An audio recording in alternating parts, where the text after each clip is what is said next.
May I come in, sir? आइए, बैठिए। Thank you, sir. Deepak ji sir. Deepak, Covid बीमारी लगातार बढ़ रही है, जी सर। इसलिए हमें सावधानी बरतनी चाहिए, जी सर। पर्याप्त दूरी बना कर रखनी चाहिए, इसलिए आपकी कुर्सी 2 गज से ज़्यादा दूरी पर रखी गई है। बिल्कुल सर। मास्क का भी इस्तेमाल करना चाहिए, लेकिन बातचीत करने में असुविधा होती है, इसलिए मैंने मास्क हटा लिया है। जी सर। चाहे तो आप भी हटा सकते हैं, क्योंकि दूरी पर्याप्त रखी गई है, तो इसलिए वो सेफ है। बिल्कुल सर। अपने बारे में बताइए बोर्ड के सदस्यों को। जी सर, मैं धोरीमन्ना बाड़मेर डिस्ट्रिक्ट से हूँ और मैंने 10th गांव में ही श्री मरुधर विद्यापीठ से की है और 12th मैंने बाड़मेर हेडक्वार्टर से की है और ग्रेजुएशन मैंने जय नारायण विश्वविद्यालय से प्राइवेट बीए किया है। इसके साथ में समानांतर मैंने जीएनएम डिप्लोमा भी किया है। समानांतर रूप से करने की क्या कानूनी अनुमति होती है? जी बिल्कुल। जैसा मैंने कंसल्ट किया था मेरे कुछ सीनियर से, तो उन्होंने बताया कि आप 2 डिग्री एक साथ रेगुलर नहीं कर सकते, लेकिन जीएनएम डिप्लोमा है और ये बीए डिग्री है और उसके उपरांत भी मैंने बीए प्राइवेट किया है, तो मुझे लगता है इसमें लीगल है। जी। नई शिक्षा नीति में क्या इसमें कुछ परिवर्तन किया गया है? क्या नई शिक्षा नीति के तहत एक रेगुलर कोर्स और एक कॉरेस्पॉन्डेंस कोर्स समानांतर रूप से किया जा सकता है? सॉरी सर, जानकारी नहीं है। जानकारी नहीं है। तो आप जीएनएम कितने वर्षों से हैं? आपने जीएनएम किया है, मतलब नर्सिंग का काम आप कर रहे हैं कि अभी नहीं? काम शुरू नहीं जी है? नहीं। ओके, तो क्यों काम मिला क्यों नहीं? जी सर। नर्सेस की तो बड़ी कमी है, स्वास्थ्य कर्मियों की। बिल्कुल सर। जब मेरी ट्रेनिंग कंप्लीट हुई तो उसी वक्त आरएस की वैकेंसी आने वाली थी, तो घर वालों का कंसल्ट था कि आरएस की तैयारी की जानी चाहिए, तो इस वजह से मैंने नर्सिंग को एक बार पोस्टपोन कर आरएस की तैयारी की। आपने कोशिश नहीं की उसकी? जी नहीं सर। कहीं कोशिश नहीं की, प्राइवेट में भी प्रयास, नौकरी पाने का प्रयास नहीं किया? जी नहीं सर। तो आप लगभग 4 साल से बेरोजगार हैं। जी सर। कितने और अन्य वर्षों तक बेरोजगार रहने के लिए तैयार हैं आप? अगर मान लीजिए नहीं होता है सिलेक्शन, तो कब तक परीक्षा देते रहेंगे?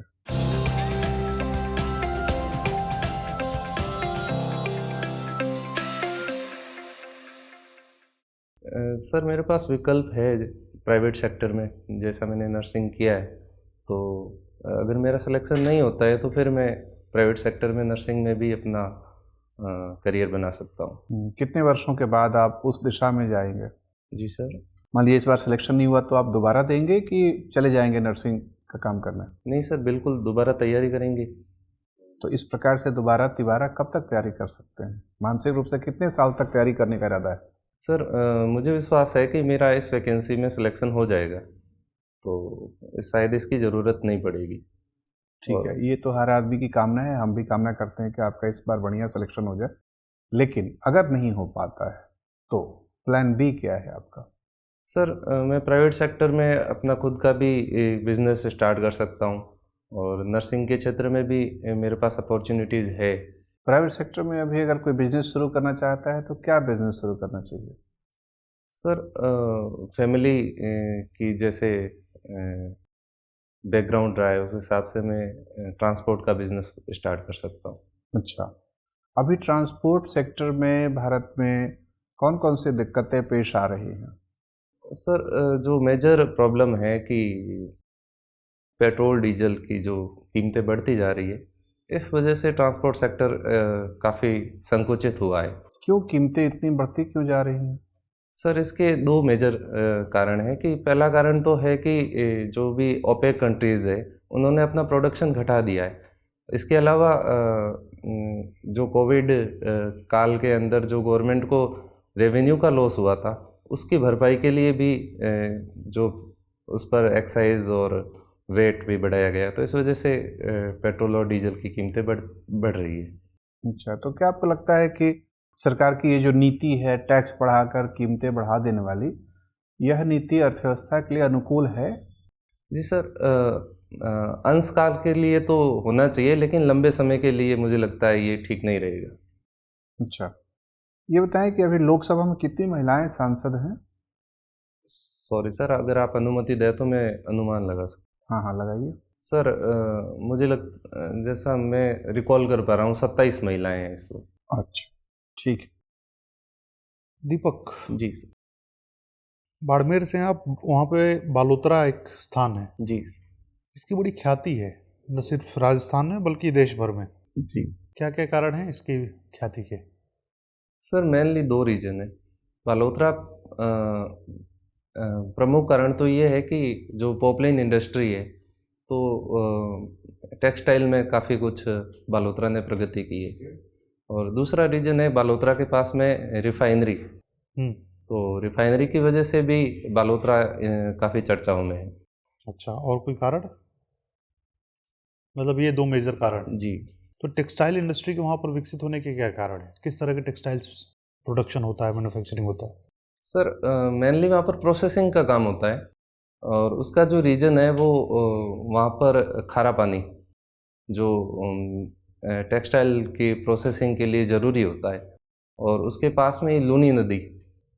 तो इस वजह से तो लूनी नदी का पानी खारा है? जी नहीं सर। फिर?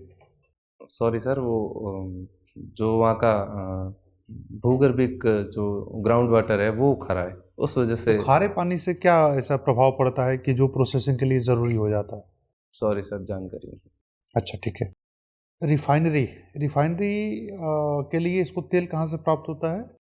जी सर, ये अभी तो रिफाइनरी निर्माणाधीन है, तो अभी तक तो प्रोडक्शन इसमें रिफाइंड हो नहीं रहा है। लेकिन जब निर्माण हो जाएगा रिफाइनरी का, उसके बाद में जो मंगला प्रोसेसिंग टर्मिनल है, नागाना गांव बाड़मेर में ही है, तो वहाँ से जो जो भी क्रूड ऑयल है उसको रिफाइंड किया जाएगा। अभी देश का सबसे बड़ा रिफाइनरी कहाँ पे है? सॉरी सर, अनुमति दे तो अगर मैं गेस करूँ, बॉम्बे में। बॉम्बे में रिफाइनरी सबसे बड़ा कौन सा है?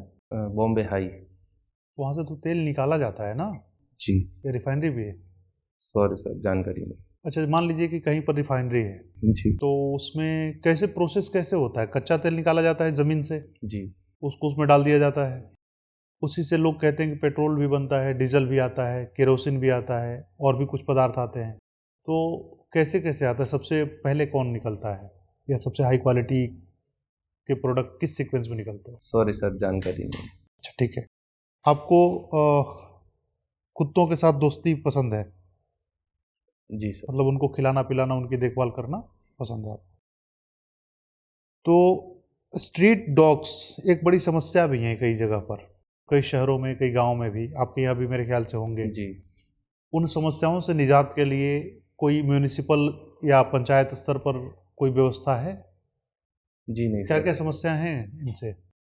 सर सबसे बड़ी समस्या तो है कि उनकी जो पॉपुलेशन है वो बढ़ रही है। क्यों? प्रॉपर जो उनके स्टरलाइजेशन की व्यवस्था नहीं है, इस वजह से उनकी संख्या में लगातार बढ़ोतरी हो रही है। ठीक है। और दूसरा है कि जो भी डॉग पागल हो जाते हैं, उनके द्वारा काटने की भी घटनाएं काफ़ी बढ़ रही है। ठीक है। और कुत्तों के काटने पे कौन सी बीमारी होती है? जैसे रेबीज वायरस। अच्छा, जब रेबीज हो जाती है तो उसके लिए इंजेक्शन लगाया जाता है। कौन सा इंजेक्शन होता है? ARV injection. अच्छा, रेबीज में क्या लक्षण होते हैं रेबीज के?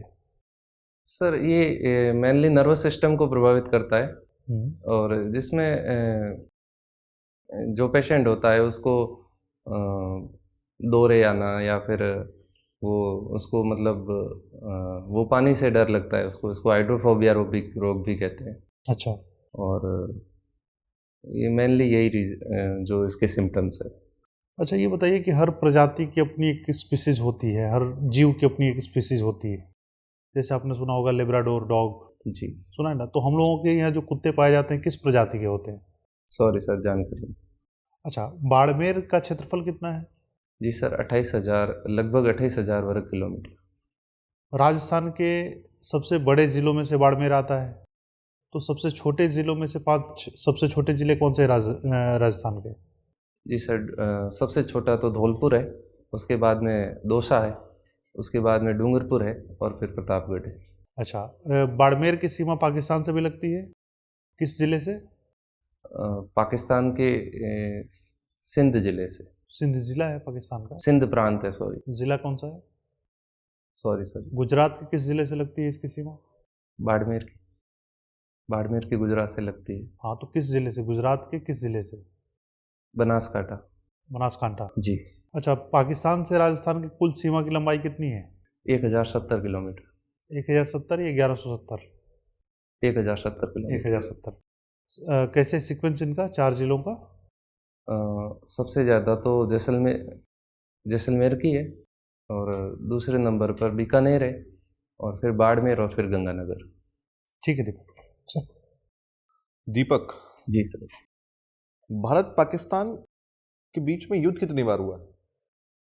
जी सर, औपचारिक युद्ध 2 बार हुआ। 2 बार। कब कब? 1971 और 1999। 1999 और 1971। 71 में युद्ध क्यों हुआ था? जी सर, वो बांग्लादेश को लेकर हुआ था, जो पाकिस्तान का पार्ट था। ठीक और है। भारत ने उसको आज़ाद करवाने के लिए वो पाकिस्तान से युद्ध हुआ। और 1999 का? वो कारगिल वॉर था। और 1965 में भी कोई युद्ध हुआ था भारत और पाकिस्तान के बीच में? जी सर। हुआ था? जी। हुआ था या नहीं? जी सर, हुआ था। हुआ था। जी। पिक्चर देखते हैं आप? कम देखता हूँ। कम देखते हैं? मतलब ऐसी पिक्चर तो देखते होंगे जो राष्ट्रवाद के लिए बनाई जाती हैं, ज़्यादातर देश हित के लिए देखा जाए। जी।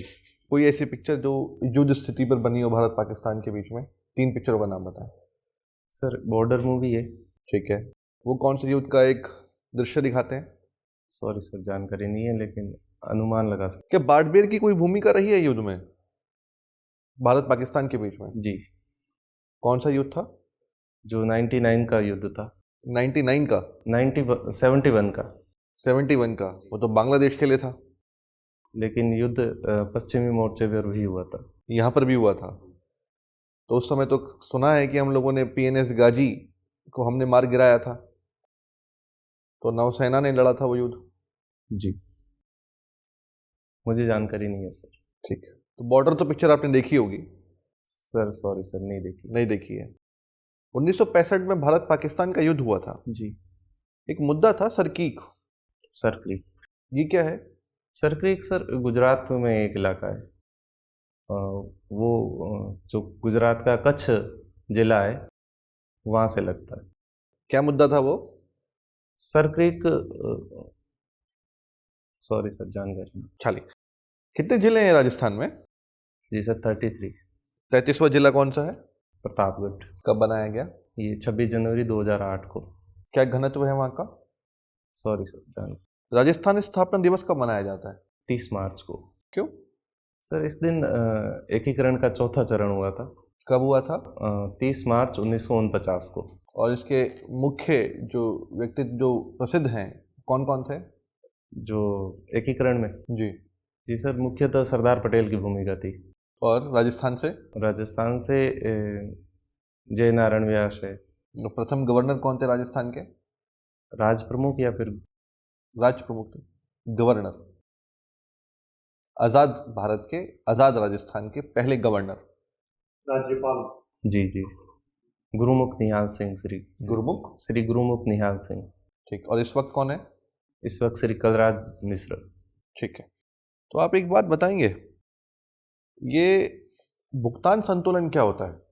जी सर, ये मुख्यतः किसी देश का दूसरे देशों के साथ जो आयात निर्यात का जो हिसाब होता है, उसे बैलेंस ऑफ पेमेंट या भुगतान संतुलन कहा जाता है। हमारे देश को अगर देखा जाए तो 1991 में भुगतान संतुलन का संकट आया था। तो संकट क्यों आया था? सर, उस वक्त भारत की जो फाइनेंशियल पॉलिसी थी वो उदारीकरण की ओर नहीं थी। अच्छा। तो बहुत सारे ऐसे सेक्टर थे जिनमें गवर्नमेंट का हस्तक्षेप था, और उस वक्त तक निजीकरण, जो डिसइन्वेस्टमेंट था, वो भी शुरुआत नहीं हुई थी। ठीक है। और तो ये कारण था देश में भुगतान संतुलन के घाटे का और जी या नहीं, संकट का? प्रमुख कारण तो सर उस वक्त जो, सॉरी सर, रिकॉल नहीं कर पा रहा। चलिए, उस समय पर हम लोग भुगतान संतुलन के संकट से जूझ रहे थे। जी। भारत ने 3 जो आर्थिक जो सुधार किए थे वो कौन कौन से थे? जी सर, लिबरलाइजेशन, और प्राइवेटाइजेशन और ग्लोबलाइजेशन। ग्लोबलाइजेशन। ठीक है जी। तो मतलब हम अपने देश की अर्थव्यवस्था को बंद अर्थव्यवस्था के स्वरूप से बदलकर खुली अर्थव्यवस्था के स्वरूप में तब्दील करने लगे थे। उस समय पर हम लोगों ने निजीकरण की भी जो चीज़ें थी वो स्थापित की थी और निजी जो व्यापारी हैं उनको भी अनुमति दी थी। आज निजीकरण हो रहा है तो इतनी दिक्कतें क्यों हैं, इतना विरोध क्यों है?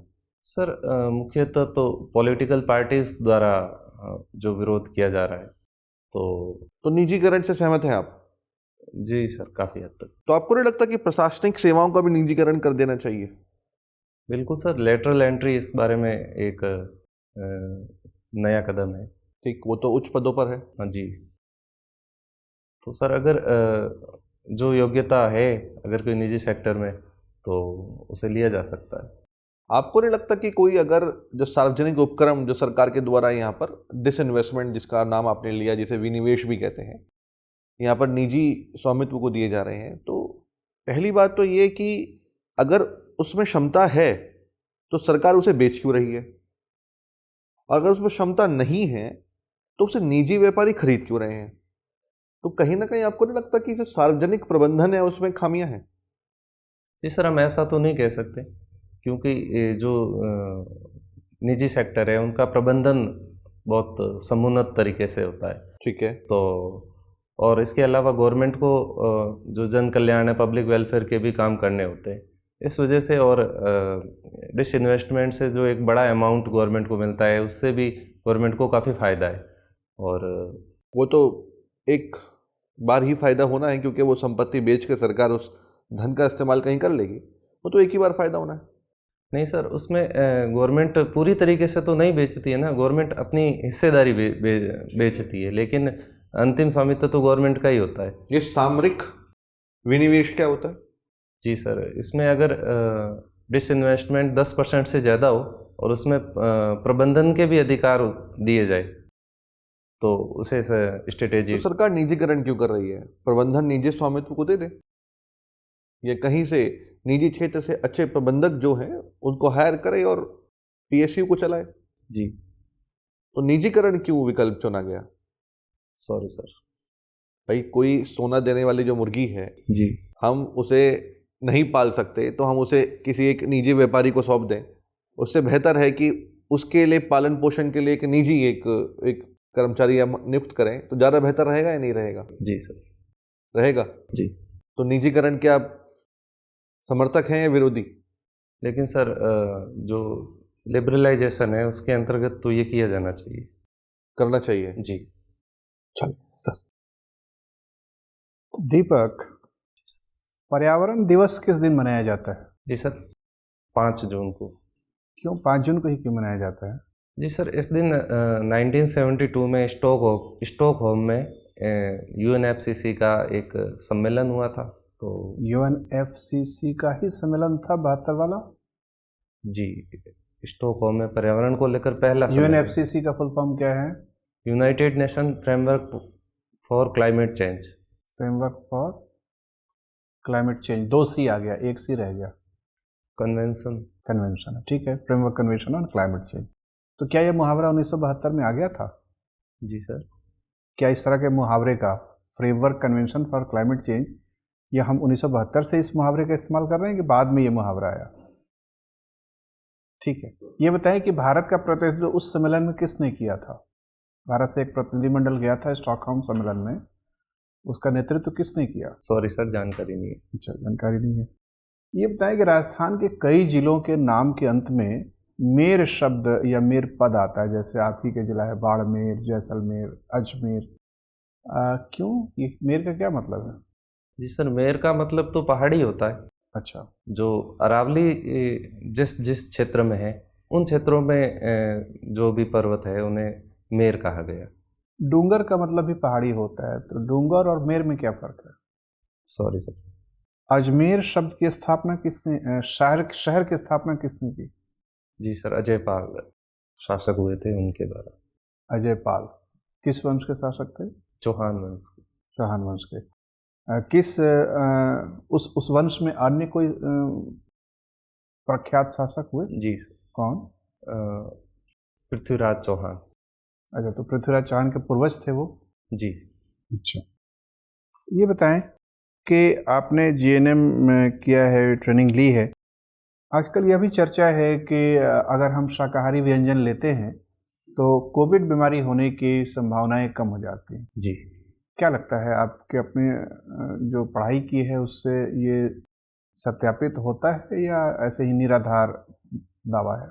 सर, पूर्ण रूप से सहमत तो नहीं हूँ, लेकिन आंशिक रूप से, जैसा कोविड वायरस, जैसा कि रिसर्च बताते हैं कि ये जो बैट से फैला गया है, उसके अधपके मांस से फैला गया है, तो इस लिहाज से मुझे लगता है कि शाकाहारी जो व्यंजन है वो ज़्यादा सही है। अच्छा, आपको लगता है ज़्यादा अच्छा रहता है? जी। मांसाहारी व्यंजन से क्या क्या कॉम्प्लिकेशंस आ सकते हैं स्वास्थ्य में? जी सर, ये सबसे पहले तो इसमें प्रोसेस्ड फूड होता है, तो इसमें जो कोलेस्ट्रॉल का लेवल बढ़ने की संभावना रहती है, और इसके अलावा जो ओबेसिटी है वो भी इससे बढ़ने की ज़्यादा संभावना रहती है। स्वास्थ्य मंत्रालय पहले एक विज्ञापन चलाता था, संडे हो या मंडे रोज खाओ अंडे। क्या लगता है कि यह विज्ञापन चलाना सरकार द्वारा ठीक था या एक भ्रामक कदम था? बिल्कुल सर, सही कदम था। तो आपको लगता है अंडे खाने चाहिए रोज? जी सर। अंडा को आप शाकाहारी व्यंजन मानते हैं, मांसाहारी? सर, ये अब तो आर्टिफिशियल अंडे भी मार्केट में हैं, और नेचुरल अंडे? नेचुरल भी है। तो नेचुरल अंडे को क्या माना जाए, शाकाहार या मांसाहार? सर, वो मांसाहार की श्रेणी में है। तो मांसाहार का विज्ञापन करना ठीक रहेगा सरकार के लिए? क्या संविधान में ऐसा कोई अनुच्छेद है जिसमें कि यह सिफारिश की गई है कि लोगों में शाकाहार के प्रति जागरूकता फैलाई जाए? जी सर, शाकाहार को लेकर तो मुझे जानकारी नहीं है, लेकिन पशुओं के प्रति, जीव जंतुओं के प्रति दया को लेकर के संविधान में लिखा हुआ है। अच्छा, और क्या दूध और दूध से बने उत्पादों के व्यंजन को लोकप्रिय बनाने का कोई निर्देश या संकेत है संविधान के किसी अनुच्छेद में? जी। किस अनुच्छेद में? सर, अनुच्छेद 47 में।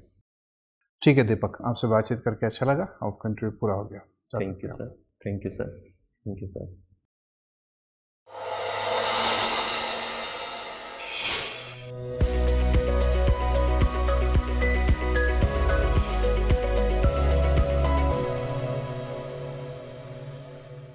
बैठिए।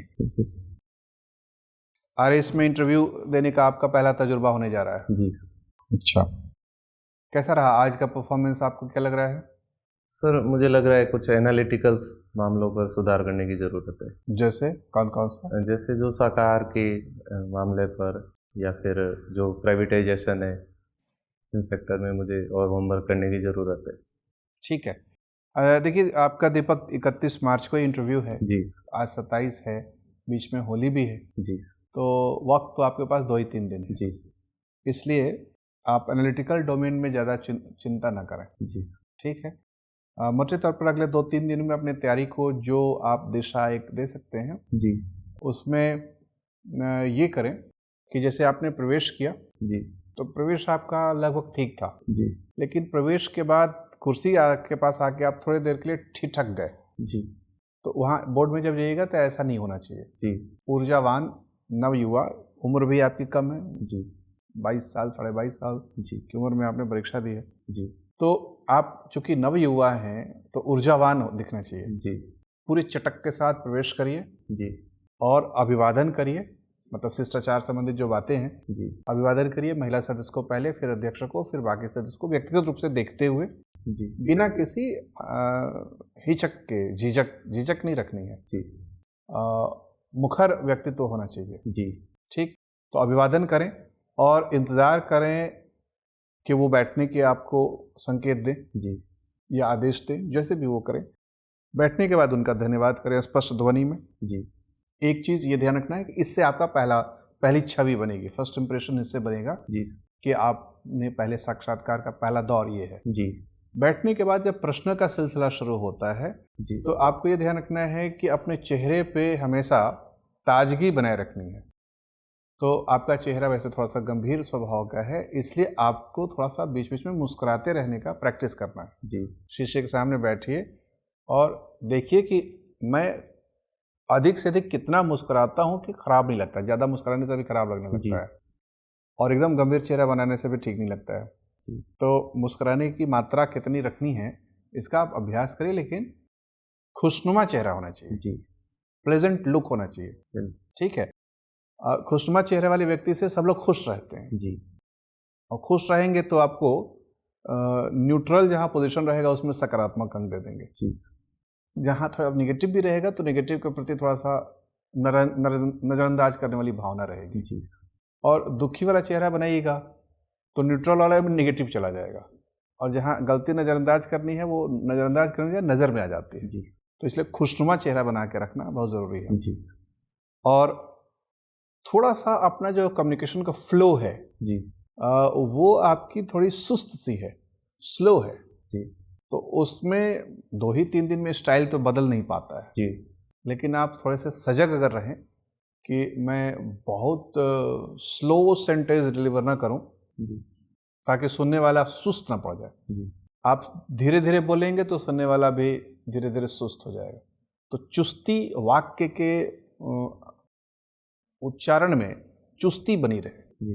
तो कुल मिलाकर संकेत यही है कि आपको अपने व्यक्तित्व में चुस्त दिखाना है कि मैं चुस्त दुरुस्त हूँ, युवा हूँ, एनर्जी लेवल मेरा अच्छा है। जी। और उससे ये जब भावना मन में रहेगी तो आपके ध्वनि का स्तर भी थोड़ा सा बेहतर हो जाएगा। जी।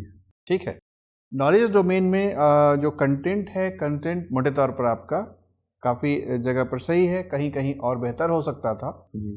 जो आपने कहा रहा कि एनालिटिकल वाले, लेकिन उसको लेकर ज़्यादा चिंता ना करिए क्योंकि बेहतर होने की तो गुंजाइश हमेशा रहती है और बेहतरी की कई परतें हो सकती हैं। जी। क्योंकि आप एकदम से युवा व्यक्ति हैं, आपने 10-12 साल तक अभी तजुर्बा तो लिया नहीं है जैसे बहुत सारे लोगों ने लिया है। जी। तो उसके प्रति मुझे लगता है कि वो क्षमाशील रहेंगे। जी। इसलिए इन सारे पहलुओं पर विशेष ध्यान रखें और 2-3 दिन में तथ्य वगैरह अपडेट अपने ज़िले के बारे में, हालांकि वो ज़िले की जानकारी उनके पास होती नहीं है, फिर भी सीमांती जिलों के बारे में, भारत पाकिस्तान के संबंधों में थोड़ी सी मैत्री भावना बढ़ रही है। प्रधानमंत्री का बांग्लादेश भ्रमण हुआ है। जी। तो वो 71 वाली लड़ाई थोड़ी सी ताज़ा हो गई है याद में। जी। तो इन सारे तथ्यों को थोड़ा अपडेट करके रखें। जी। बस इतना करें और आशा है बहुत अच्छा परफॉर्म करेंगे। All the best. Thank you sir. एक क्वेश्चन था कि हाँ। तिलक को कैसे जस्टिफाई करें अगर वहाँ पर तिलक लगा कर जाए तो? नहीं, आपकी आदत है, तिलक लगाना कोई बुरी बात थोड़ी है। नहीं, अगर उससे ट्यूशन हो तो? अगर आप आप क्या तिलक लगा के जाना चाहते हैं? जी। तो कहिए कि मेरे घर में ये आदत बच्चे को डाली जाती है। जी। इसका क्या साइंटिफिक रीजन सर? हाँ, मुझे लगता है कि उसमें ना फंसे। अच्छा, ठीक है सर। बस आदत डली जाती है तो डली जाती है। अच्छा, ठीक है सर। क्योंकि उसमें फिर आर्गुमेंट और काउंटर आर्गुमेंट दोनों हैं। जी। पक्ष विपक्ष दोनों हैं।